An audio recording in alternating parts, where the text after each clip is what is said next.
when I'm getting to the bag, ayy. Got the foot on the gas, pedal to the metal when the lane moving fast, ayy. Let them all cross. If they hate, then let them hate and make a bigger boss, ayy. This episode is brought to you by SPI Logistics, the premier freight agent logistics firm in North America.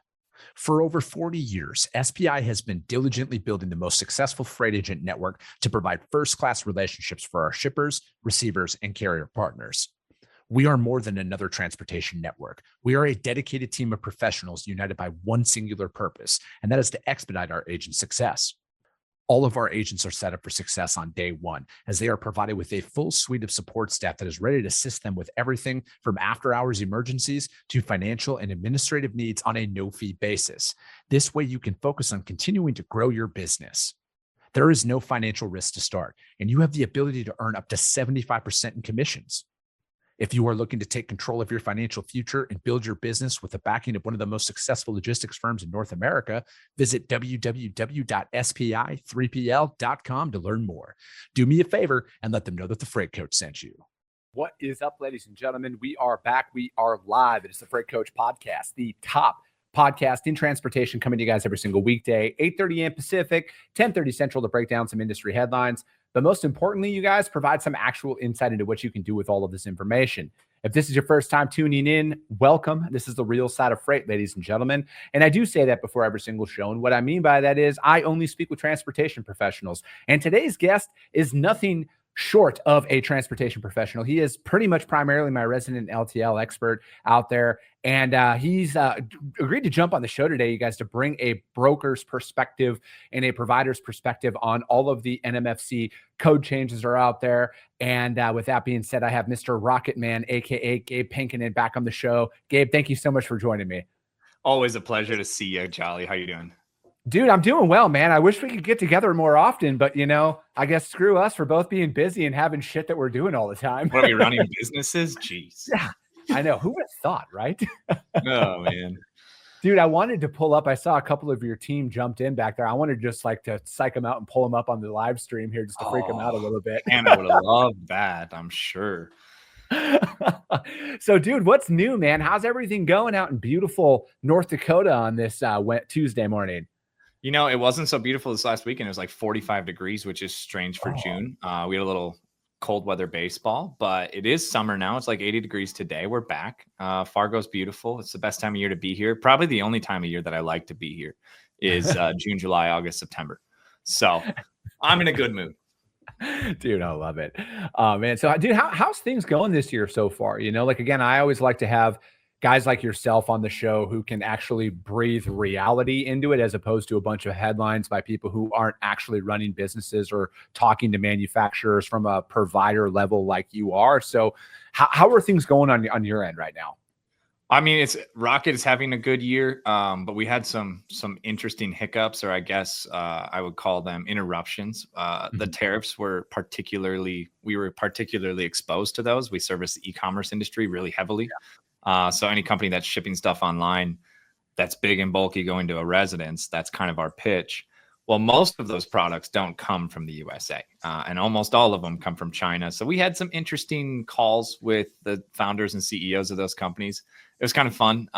It was nerve-wracking, a little bit fun, because they're like, hey, what do you think is going to happen here? And I was like, well, I don't have a playbook for this one. But generally speaking, we saw a dip in volume and then a pretty big increase in volume, and that's kind of leveled off. It is difficult to run your business when volume goes up and down and you don't know what's coming next. But I think that the impact there is probably minimal. Normally, like 2021, when there's a huge boom in e-commerce, it was consumer driven. This was actually not consumer driven, demand or supply. It was all about, is there a tariff? What's the tariff going to be? Should we stop ordering containers? Should we order all of them now? Inbound warehouses. So it's been a fun spring. We'll just put it that way. But the numbers have been good. So yeah, no. I'm glad you brought that up, right? Because I feel like everything you see is just over sensationalized, in whether it's the media or social media, content creators. Regardless, everybody's trying to push a narrative to get clicks, right? Because this might come as a harsh reality for some, but you guys, most people out here are literally compensated solely on the amount of clicks that they can get. So the more outlandish shit they talk, the more clicks they get, and then you can package that up and sell it to advertisers and monetize that, right? So you got to take that with a grain of salt when you see some of this data. But, again, this is why I like talking to real business owners who are actually having these conversations with these manufacturers, CPG companies who are directly affected by this, and the strategies that you guys have to come up with, right? Because, again, I feel like there's a false sense of, oh, you're a transportation provider, they're a manufacturer, you guys should just have all this shit figured out and this should just be seamless, right? There is more, hey, what should we do here, than I've seen in the past, right? Like I was just having a conversation this morning about this exact topic with somebody, with a prospect of ours. And they're like, yeah, man, we're just trying to figure it out. And I'm like, hey, we're literally here to help in any way we possibly can to ensure this is as smooth of a transition as possible, regardless of what the percent tariff is applied to specific commodities out there. Like we have to find a solution, right? And especially individuals like ourselves who are founders, who are actively selling, like we can't just put our feet up and be like, well, guess we're going to sit this one out, you guys. No option on that. I think too, part of it was there's all this turbulence on what might happen. But it is kind of interesting. The only time that like more than one or two of my customers all at once will be like, hey, what do we do here? In my recent memory at Rocket was when we started it and it was during COVID. And they're like, what do we do here? Are we an essential business? I remember that question. And I was like, well, I have no authority here. I don't. I was just researching. I didn't have AI either. So I was like, well, you ship desks that go to somebody's house. I think they have to work. That seems essential to me. And they were calling themselves essential, right? That's how that worked. And now it's, hey, what do you think is going to happen with these tariffs? And I'm like, well, again, I have no idea. I don't think anybody does, except for a select few. But it did kind of, there's a lot of pandemonium for very little fervor, I guess I would say. It ended up being, okay, now there's a tariff, everybody adjusts, and things are business as usual, relatively speaking. If I was an e-commerce importer, it's not business as usual. There is a difference. But for the freight folks, it's, hey, that didn't fix, there wasn't a huge boom. And I know that people are talking about it. There was a lot of containers that are coming in this week, actually, but that's not going to be a continued volume, in my opinion. It's going to be a return to the mean. I think most people, Gabe, and this is very hard in today's society, you need to wait 60 days. Like, I think you literally need to wait 60 days worth of data to say something has changed or not, right? Because again, people like to focus on the peak. They're like, whether it's this, right? Like, oh, hey, there's a bunch of containers coming in. Is the market recovered? Fucking wait 2 weeks, right? Wait for all of that stuff to be processed and dispersed and put out there into the distribution network, and then come and talk, right? It's just like all of these people that I've seen out there regarding the full truckload space, for example. It was DOT inspection week, then Memorial Day, and then it's the summer, and they're like, oh my God, the market's back. I'm like, no, it's not. Wait a little bit, you guys. Like, wait till July. Exactly. And again, if people pay any attention at all, which they don't, they only pay attention to the moment, wait until after the 4th of July. All right. That is a very real indicator on if prices are going to remain elevated or not. Because again, what happens this time of year? Most people go on vacation, kids are out of school, so again, there's going to be natural dips and stuff that come along with it. But I haven't seen any drop in capacity out there at all. And with that being said, I think people need to prepare that the freight market might look the literal exact same in 12 months from now that it does right now. Yeah. What is it like? Just like the Fed interest rates, we thought those would be lower too, and they just kind of are staying the same. I think that no one can predict it, but nobody was right about the fact that the market's in the same spot it was for interest rates, for truckload market. The LTL market's the same. Although I think that LTL carriers are probably hurting more than they have in the past, but they don't give price decreases in LTL. They just have what they call pricing discipline. And so that's not going to, although I do think the NMFTA changes coming up might shift some LTL pricing around. So, and this is, and that, again, I'm glad you brought that up. Because to me, I think that the NMFC code changes that are coming down, I think might go down as the greatest market grab ever inside of transportation, right? Because I've been talking to a lot of people. And I mean, it just had Scooter Sayers on the show last week with Cubistan. And he was telling me, he was like, yeah, we were at this really big show earlier this year, and 50%, literally 50% of the shippers there had no idea there was a change coming. That was 60 days ago. Yeah, it doesn't matter if anybody knows it's coming because there's no clarity on exactly what's going to change until it happens. And so now, even if you know it's coming, there isn't a real resource out there that says, if my item is X, is it affected? They're just basically they're blanket saying, and there is some documents, but it's impossible to figure it out. It's like, hey, there's 5,000 total NMFC items and 2,000 of them will be affected in some way. Mm-hmm. How will they be affected? And like in LTL, your freight class changes your price drastically. One freight class change. That's why everybody, like the buzzword is a reclass, right? Yeah. You don't want a reclass because it costs you money. If you have, let's say, wooden desks and you ship wooden desks, but you ship them knockdown, or KD is what the NMFC code will say, KD for knockdown. There's 3 density-based classes inside of that, and it has to be nested if they're chairs, things like that. Now, all of that's going to shift to a 13 provisioned density-based codes or classes. If you were on the upper end of 125 class, you might end up at 150 now because they're bringing that back. And like that's going to change your pricing without you doing anything different. So a lot of these companies don't know if they're going to end up at 92.5 or class 100, or if they're going to end up at 150 instead of 125 because they were just in that third tier. That's going to change a lot. And if they're not getting good weight and dims, and Scooter would say this, and I'm a big fan of good weight and dims on the BOL. I think it's less important than people realize, but you need to at least do it. If you don't even do that because you have an NMFC code that's just class 77.5 agricultural tractor parts, it's just one class. And now there's 13 options. And every agricultural implement part is going to be a different density-based class. It's a huge change. Yeah. I mean, so like speaking of that and in the gravity of that, how are you preparing your customers though, right? Like how are you getting out there and getting ahead of this? Because I feel like everybody's so reactive, right? Like I've had the NMFTA on the show at least 3 times now, and they've put everything together. They have a ton of free resources that are out there for people to utilize, right? Like the NMFTA has invested a lot of time and resources and technology to help this. And, you know, they have Class IT Plus out there as well for people to sign up for and become a part of. But, you know, with that, going to be huge. Yeah. Yeah. But it's tough because, and I think NMFTA did as good as they could. It's a change, but there isn't a class it out there right now that you can look up your item and know what your freight class will be. And so they put out resources, and it's hard to, like, it's documents and Excels and it's useful.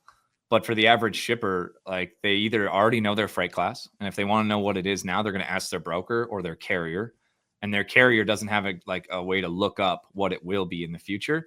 Now they can do density based, and if they assume it's going to go to a density based, and there's 13 classes instead of 11, so like normally if you're shipping furniture, it's already density based. Nothing's changing, you'd think, but actually it is, because now there's a class 150 again, and I don't know the other one. I think it goes down to class 50 instead of 55 maybe, but they added 2 classes back. So you might have been a class 150, but you got bumped to class 175. And if you're a furniture shipper, this helps you because you can't get to that PCF of 6 to 8 to get to 125. But if you were 8.5, you're class 175. That's a big jump. And now you'll be class 150. There just isn't a way besides density to look it up right now. So you can kind of prepare, but July 19th is when Classic goes live. That's when you can actually look it up.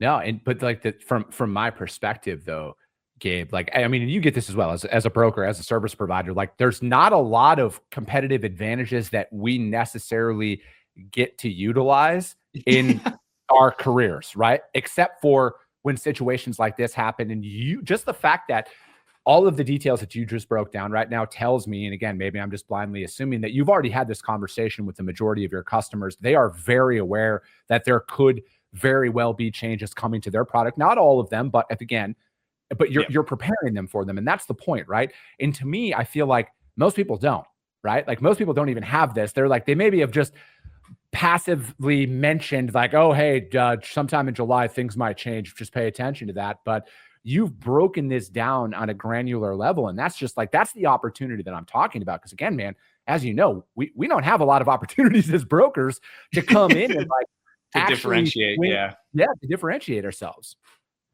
Yeah, we've had conversations with our shippers, but what we've been doing mostly internally is figuring out which items are going to be affected, which is a chore. And then once we figure it out, we already know what items our customers are sending.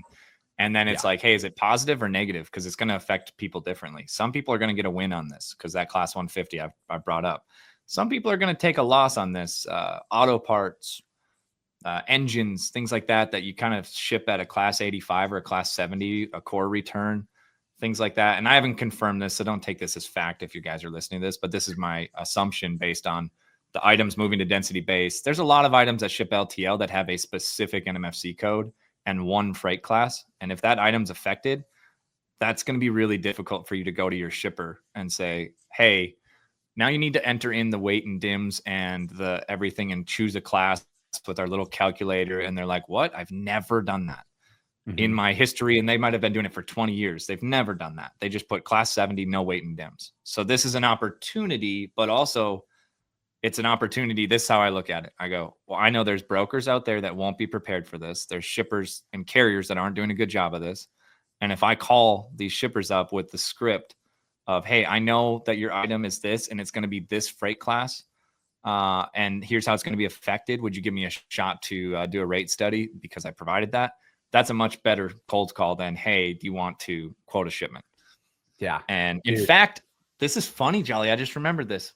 Our biggest customer at Rocket, won't name the name, but our biggest client, I cold called in 2017, because their item was changing out of the NMFC docket. I researched the docket and I cold called their CFO and I said, hey, your item's shipping at class 250 right now.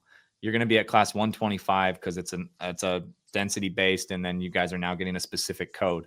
He didn't know that, and Unishippers did. Unishippers submitted it on their behalf to the NMFC, and they named the client. They said, on behalf of this client in 2017. So I cold called the client.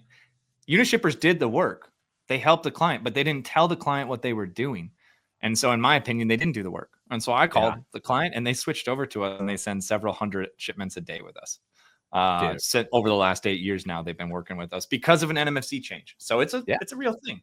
Dude, it is. And I feel like as somebody like myself who does full truckload, partial truckload, it is going to open up the door that a lot of people are now. It is going to be just as cost effective, if not more cost effective, to explore partialing it out, especially if they had higher pallet count or higher density count LTL shipments, right? Because you can't use that LTL discount code anymore on some of this stuff, right? So it's like, as a full truckload broker, I'm looking at it from that perspective, man. I'm like, damn, dude, how many of these shipments that come across my desk that are 8 to 10 pallets are now going to be more expensive to ship at LTL than they would be on a standard partial truckload, and getting that in there as a box truck rate. So I think that this could, and I truly feel this way, man, this will have a very positive effect on the market from a sales and opportunities perspective. What Gabe's talking about right there and what I'm talking about when I'm going out there and talking to customers now, man, I'm letting them know, like, because I tell everybody we don't do LTL, right? Like I literally say that in my opening line on a sales pitch. Everything. Hey, we're full truckload. If you do a lot of LTL, I'm not your guy. Like I essentially break it down just like that. And now it's like, hey, have you guys explored shipping partial truckloads with the potential NMFC code, or not the potential, but with the NMFC code changes that are coming? July 19th. Yeah. So I like your tactic on that, because there's going to be a lot of people that were shipping LTL volume or like a 6 to 7 pallet order, and they're getting those linear foot rules, and they might have an FAK. And so if I'm a sales rep out there and my team will be doing this, we're going to be looking for clients and we're going to be asking the question, do you have an FAK? And I won't explain all the nuances of that, but I don't think FAKs will stay around. And so if they have an FAK, I'll just be patient until their next contract renewal, because the LTL carriers, when they're pricing an FAK, unless they priced in all the risk and they're just inflated margins, they're going to see how this operates with the new density-based classes, and they're going to see that they can get better revenue. And they're going to say, we want all of our customers on that 13 code density-based, because especially if they were getting an FAK of class 70, now they want to actually true class rating. That's kind of where the market's going. If they have an FAK, they're not even remotely aware of how to do weight, dims, and freight class by density. And then we're a resource instead of just a broker. Yeah, no, and that's exactly it, right? Like we're literally going through this right now with a prospect of ours, right? Like we have Thank God I have a business partner who is cool in Microsoft Excel, because I'm not. We broke a lot of that down, man. And we're finding, hey, how do we create milk runs for our customer that's going to save them money on that, right? Where now it's multi-pick, one drop and everything. And, and I feel like this is one of those things where, again, this is why I always tell people to start in a niche, right? This is why you don't blindly just go out there and move shit. Fortunately, I've been doing this for a long time, and I know how to handle a lot of these situations. But again, like, this is one of those times where if you're an LTL broker, or if you're a truckload broker and you have a customer who has LTL freight, maybe it is up in that volume and you're starting to see 6, 8, 10 pallets that come across on their LTL orders, you got to pounce on that shit, you guys. You really do, because for where the truckload market is right now in its current status, there will be a lot of exploring of, hey, is it cheaper now just to ship this out as a partial truckload or a one pick, two drop style run? Yep, for sure. Especially if the market stays where it's at, which I don't anticipate it. I know that a lot of people are talking about a huge recovery. I don't think it'll be like a fast recovery. It'll continue to get better over time because it has to. That's how things work. But it's not as quick as most would think. Dude, there's this morning show host, orange shirt guy, who's been saying that for about 18 months now. I haven't heard of this orange shirt guy. Yeah, I don't know, but there's been somebody out there who's been saying it's a slow and steady thing, and you're going to look back over an 8 to a 12-month period, and people are going to be like, "Holy shit, rates are up 35 cents a mile! Look at this massive, drastic change." But it's been a ratchet up approach. It doesn't feel massive, yeah, dude. But that's how it's going to be, right? And I feel like it almost has to at this point, because outside of any black swan event that comes in and completely rattles the industry, it's just how it's going to be. I think it's proven that even the tariffs didn't rattle it enough. I don't think all that capacity, the surge of containers. I don't think that's going to rattle it enough, but I could be wrong. And I'm biased because I want it to be a little lower for longer because we're doing well in this market, and I'd like to be ready to. I mean, we are ready for a recovery, and we'll grow, but it's too easy to grow during that. So I kind of like it this way. And that's the thing, right? And I think, like, ultimately when you deduce it down, Gabe, you have to look at, like, if you've been able to grow over these last like 3 to 4 years, like continuously, you're going to do very well when things improve, right? And because it's like you have to apply the strategies that you're doing right now, right? Like, shit, I just talked about this, put a post out there this morning, man. There's no piece of technology that's going to save a shitty process, right? Like, all of the gains and stuff that everybody's looking for are literally in the work that they're avoiding. You just need more reps, right? You got to get told no more on the phone. Hey, are you still actively cold calling every single day, Gabe? I'm not cold calling. I'm still on the sales calls, but my team's cold calling every day. Exactly, right? I'm cold calling. Doing discovery calls. I don't like say, hey, I won't talk to somebody until they're really interested. I still do discovery calls and meet with the client for the first time in person or over a Zoom call. Dude, I'll say this, man. Our cold calls that we've been having are so much more pleasant than they used to be. So much more pleasant. And I truly think, Gabe, it's because nobody's actually doing it. Everybody will post that they're doing it, but I don't think people are email. I think from a quality perspective, if you just go out there and just do basic research on a customer, right? You call somebody, just easy example, they're a food shipper. Talk to them about refrigerated freight. I know, fucking shocker. But again, if you are just even slightly prepared for those calls, like, it's amazing. And this doesn't lead to just an influx in business, but it's at least a positive first step. Because I think a major miss and failure by a lot of people, and I'm including myself in this when I say this, is people overestimate where they're actually at in the sales process, right? Like, just because you called somebody one time and you're shocked that they told you no, like, why? Why are you shocked? You're a complete stranger, right? Or you're shocked that they didn't let you bid on freight. Can't believe this deal didn't go through. Well, you can believe if you look at it. Dude, and that's exactly it, right? So it's like, how are you out there actively working in this market, right? Because, like, from a business development perspective, we are all gas, no brakes when it comes down to it, right? Like, we are calling as much as we possibly can at all times. So how are you guys approaching that? All gas, no brakes, same thing. We're always kind of shifting our strategy to wherever our product roadmap is. And so right now we're selling white glove more than we ever have. Our core offering is curbside delivery, and, like, I call it gray gloves. So our carriers do a better job of curbside. They'll bring it to the front door. But now those same carriers are asking us to offer white glove. We've got a couple of really good I would say clients that have proven success with that with Nationwide White Glove for LTL. So I'm not talking final mile agents. It's a different model. But if we are calling a client, one, we're constantly refining how we find leads, right? So we work with a company called Practical Prospecting, and Jed and Troy Barter over there doing that. They're always using different tools to find the leads. And then it's just message. Like if you can get your message out to more shippers, you don't need quotas. You just have to get the message dialed in. And our message is super narrow. Not everybody's going to like, you can't just cold call random shippers and say, hey, I offer curbside and white glove delivery for big and bulky items like saunas and cold plunge tubs. And they're like, yeah, but we ship steel. But I will say one mistake I made, Charlie, over the last 2 years is I tried to remove myself more from the sales process because I thought that's what CEOs are supposed to do. Hey, I got to scale the org. I got to get removed from that and focus on other stuff.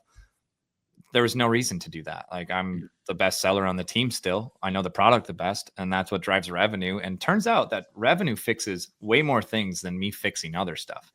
If you have revenue and you have good profit, it's not as important to focus on all the other aspects of the business. But if you don't have revenue, you don't have profit, then everything's a problem. So yeah, I would say revenue heals all wounds almost. And then, overscaling can happen. But I have another good buddy of mine who owns a company, and and he's organically grown it to doing over 100 million a year. And he told me pretty much 2 years ago, he's like, dude, don't hire any sales reps. You lead the sales charge until you're approaching 100 million, then hire people behind you. He's like, because he told me, I very much the same what you were just saying there, Gabe. At the end of the day, is nobody's going to sell it like you're going to sell it, and you need to sell it that way with that intensity until you reach that point, and then you have the finances to build a team around you. And again, I think that's what a lot of people overlook, right? I think a lot of people overlook how long it's going to take. They overlook how hard it actually is to get that high. And again, I think more people are, because they're chasing the exit, right? I think that's what a lot of it is. They're chasing an exit. And which is the wrong thing to do.